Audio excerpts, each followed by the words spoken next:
Now, KOCO 5 Sports with Brian Keating. Coming up next on The Big Show. I think it's fair to say Big Game Bob is back after a sugar-sweet night in the Big Easy. That's the way to go out, baby. For the Cowboys, what went wrong in Big D? A very, very disappointed locker room right now. How the SEC got the best of the Pokes and sent the Cowboys home with another bitter loss in the Cotton Bowl. Make sure you document this so you have all your research. Plus, every night is a great night for the best scorer on the planet. The Green, KD and company put the hammer down against the Seas. It's next on KOCO 5 Sports. Hey everybody, welcome into the Big Show tonight. I'm Sports Director Brian Keating. Hey, we had a wild week in college football, of course. And don't worry, we got plenty of Sooners in the Sugar Bowl. And of course, the disappointment in Dallas for Oklahoma State. We start the night, though, in Oklahoma City at the Peak. Thunder welcoming in the Boston Celtics, and Reggie Jackson had a career night. Slicing and dicing, that's and one. Thunder were up 8 after 1 the second quarter. Hey, you got to defend better than that. KD all alone, and it's just too easy for Kevin. Very next possession, same story for that Seas defense. Thunder led it by 10 at halftime. I said Reggie had a career night, right? Just getting better before our eyes. The left hand and finish the blowout mode. Reggie Jackson, career high 27 points, had 2 rebounds, 2 assists. Serge chipped in 17. Thunder win it easy, 119-96. They've won 2 in a row. They continue to have the best record in the West. I thought Reggie started the game off. You know, his stroke was right on target, and then KD had some great moments in the middle of the game, and then Serge and Jeremy did a good job closing the game out. But our passing and our taking care of the basketball was at a premium tonight. So the Thunder win it by 26. Development, though, before the ball game, Russell Westbrook addressed the media for the first time since his injury. Carson Cunningham was there for that interview, and he joins us live now in the newsroom. Carson. Yeah, that's right, Brian. Russell's been kind of quiet since that third knee surgery. It's been just over a week, but the good news is he's healing fast. He's off crutches and was even spotted shooting some free throws before the game, and he was in good spirits during the interview, which was a lively one. Check out this. It was nothing to play through. I wasn't in no pain. I was just playing basketball, going out there trying to help my team win and competing. And then, my knee just kept swelling and swelling, so I do his best. I mean, it's tough. You just got to try to find a way to keep a rhythm, stay intact with the team, find a way to keep your spirits up and be ready to play next time. Russell, you ever ask your doctors what the hell's going on? Do I ask my doctors that? Ever how many months? Yeah, of course, man. Of course, but at the same time, it's all based on your body, man. How your body reacts. I mean, if I had control over what I could do, I would never got surgery in the first place. That's what we wanted to know. What's going on, Russell? But the Thunder say they expect him back after the All-Star break. Russell did not elaborate, though, if he's going to come back any sooner than that, Brian. He has before. We'll see. At least we got to talk to him the first time we got to do that. Yeah, good to see Russell Westbrook. All right, what's next for the Thunder? Big win tonight, back on the floor Tuesday. They'll be in Salt Lake City against the Utah Jazz, and then Thursday night go to Denver. Really, if you looked at it, fairly manageable. You only got 2 winning teams in the next couple of weeks, the Rockets and Warriors, so pretty good chance to put a little distance between you and the rest of the Western Conference as we go forward for Oklahoma City. All right, don't go away. More to come on the Big Show. We are handing out grades, the good, the bad, and the ugly in bowl game wins and losses. Keep it here.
Welcome back to the show tonight. Brian Keating joined by Abigail Ogle. Talk a little football, huh? It's time. I love this picture, by the way. This is beautiful. Absolutely. Monstrous win for Oklahoma. I think they found a quarterback in the process. Trevor Knight, pretty good. Let's hand out some grades. We will start with that quarterback.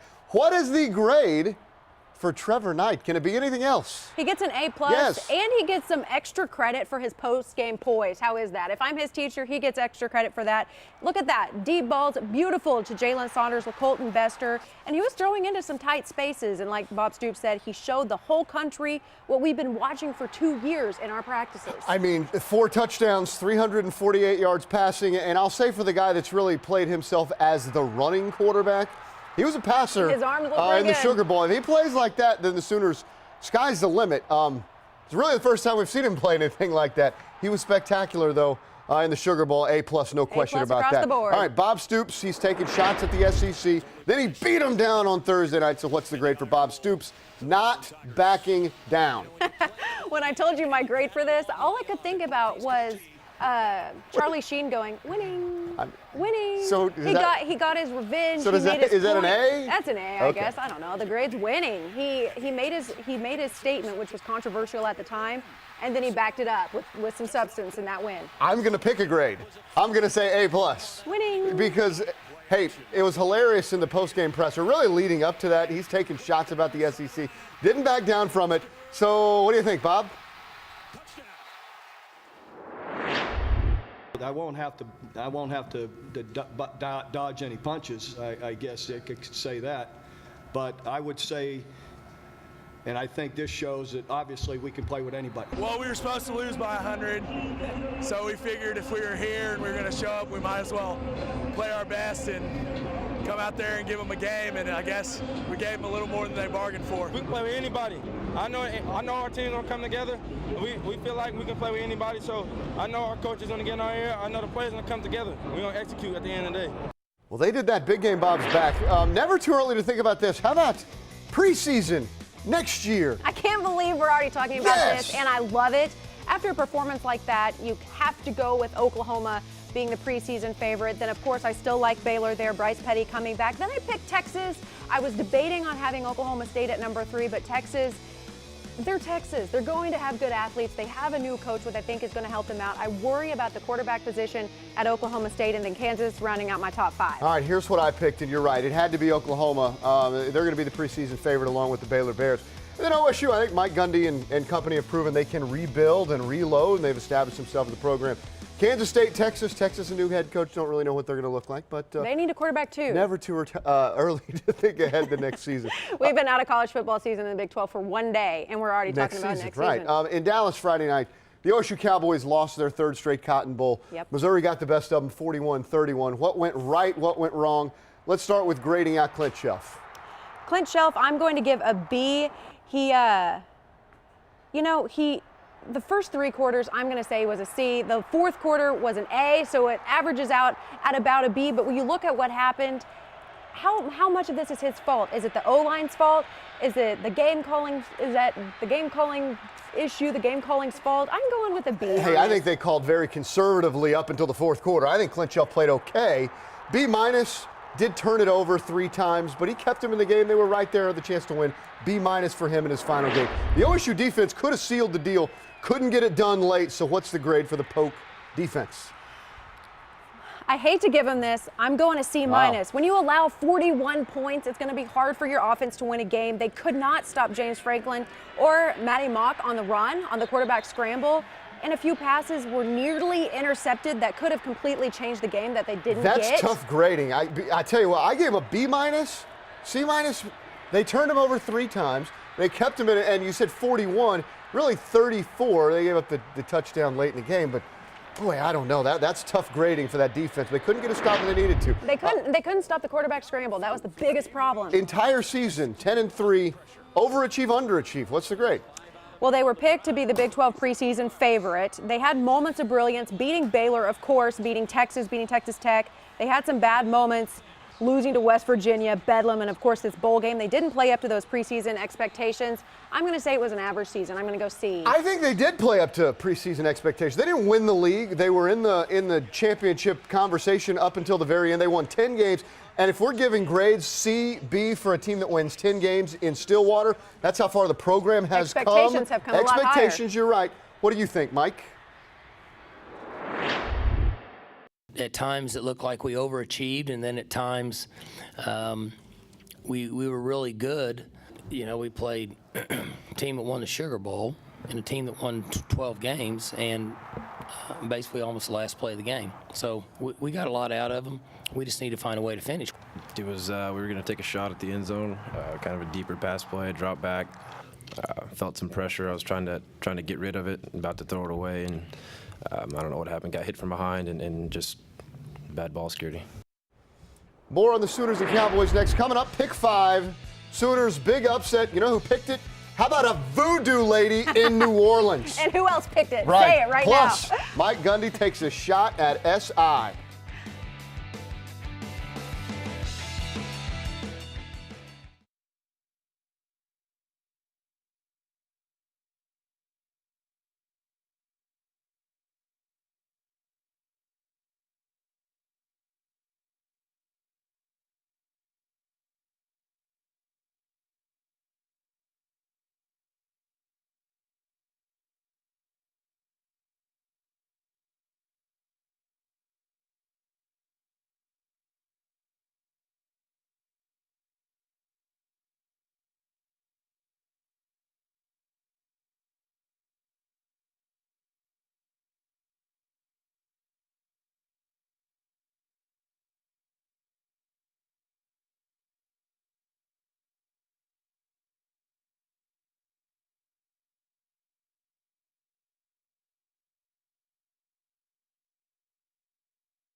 Welcome back to the big show tonight. Brian Keating, Abigail Ogle.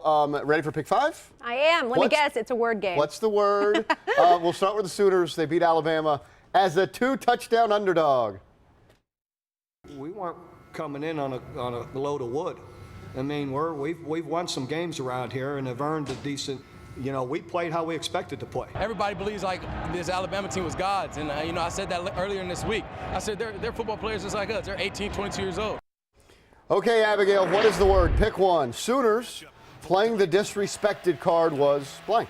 It was so necessary. Look how they've done these past 2 games, playing the underdog Bedlam, and then, of course, the Sugar Bowl. It gives them motivation. This past season, the games they were supposed to dominate, like OU Texas, they didn't do well. They like being the underdog. It's kind of funny. They do, I think, like being the underdog. But I will say, playing the disrespected card was motivating. Right. And they kind of played it off all week. You know, we talked to Bob Stoops and the players. They say, no, we don't buy into that stuff. We're Oklahoma. We don't worry about who's picking us to win.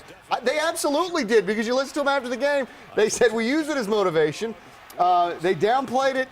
but they clearly felt disrespected, motivating, and they go out there, they beat Alabama, and here OU may be back. Bob Stoops, big game, Bob. Bob Stoops is probably hoping just pick us to be the underdog every single game and we'll come out and win. I don't think that's possible. New Orleans, you know, you're kind of a voodoo capital of the world, and just maybe the people know something we don't. I'd say this looks, I guess your team has got it because I'm seeing positive cards for final outcome. So I guess your team is going to win, though it's not going to be an easy game. It's going to be a very close game. Who pick two? What is the word for the voodoo lady picking the Sooners? It was blank. You're going to hate this, I know that, but it was an Abby copy. This time last week, I picked the Sooners to win. I went with my gut. Of course, my head told me to pick Alabama. Went with it. It just gives me chills watching her do that. How does she know? Me, Voodoo Lady, and the Sooners are the only people to pick OU to win. That's pretty much true. I would say it's Sooner magic sort of transferred down to the voodoo capital. When I did that with her, she looked me straight in the eye, and I'm saying, how can you figure that this is going to happen? She said, well, this is what the cards say, and there's a weird vibe down there in New Orleans. Voodoo Lady picked the Sooners at halftime, picked them to win the game. They were ahead at halftime. They won the game. Sooner magic. Sooner magic. Voodoo Lady picked it. Pick 3, Mike Gundy versus a Sports Illustrated reporter. Where are you from? I'm from Sports Illustrated, sir. Sweet. It's awesome. Make sure you document this so you have all your research and your background. I thought that was a joke. Wow. What is the word for Gundy's reaction to the reporter? It was blank. Gundy's reaction to Sports Illustrated was a long time coming. This is the first time he's spoken out against the SI claims. He was obviously in a bad mood. He was a little defensive. Someone says something bad about your family, you're going to want to defend yourself. He popped off at the kid that wasn't his fault. He wasn't Thayer Evans.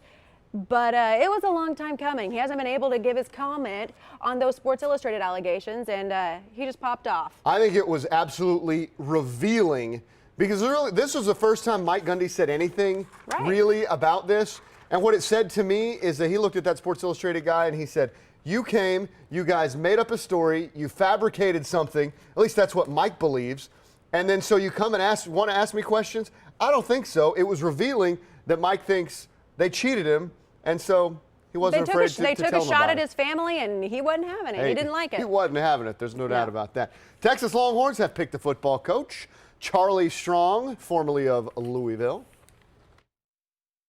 I told him I gave him an A++ for the way he changed the culture here, not only from the football standpoint, wins and losses, but the type of kids he recruited, the kind of coaching staff that he assembled.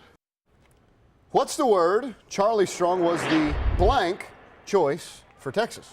Charlie Strong was a second-page choice for Texas. Looking at maybe the list of candidates for this Texas job, the first page would be obviously Nick Saban, Art Briles, the Harbaughs, big names like that. He was probably on their second page. He's a good coach, and from what we know, he's a great recruiter, and he's turned that program into something special. So he was probably a second-page choice for Texas. I'm kind of on the same page as what you said. It's a ho-hum choice for me. And that's not to say Charlie Strong won't be great at Texas. I think he's a great leader.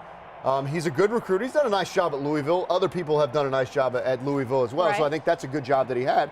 Ho-hum choice because he's not going to go out there in front of the media and say a lot of razzle-dazzle things. He's going to have to deal with the Longhorn Network at this point. Mac Brown was kind of the senatorial guy. Liked the media, understood it.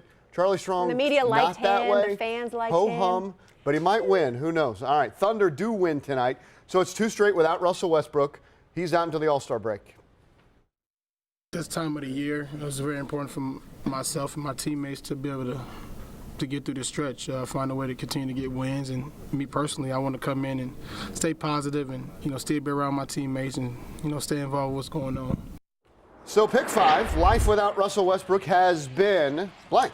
Life without Russell Westbrook has been a bit of a struggle. Without him since his 3rd surgery, they have gone 3-2. That is 66%. That's very not Thunder, 66%. I'd say it's been a bit of a struggle, but Reggie Jackson really coming into his own, had his career high tonight. So it's a bit of a struggle, but maybe an uphill battle.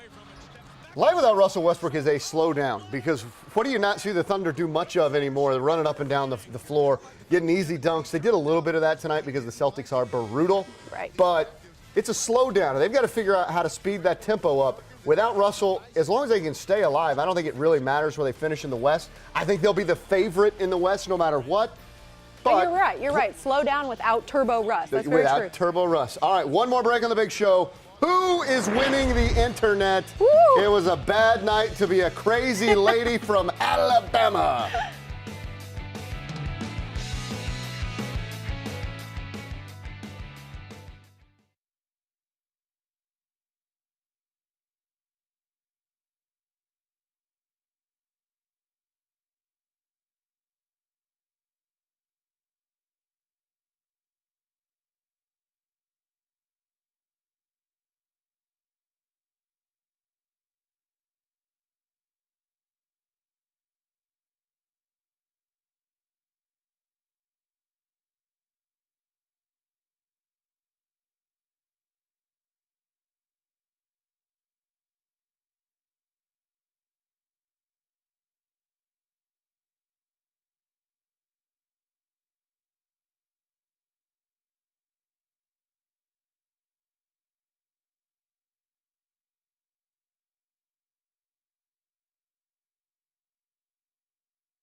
So who is winning the internet tonight? How about the crazy lady that's a Bama fan at the Sugar Bowl? The Alabama mom attacking some poor OU fans. How great. I mean, ooh, kicking? Wow.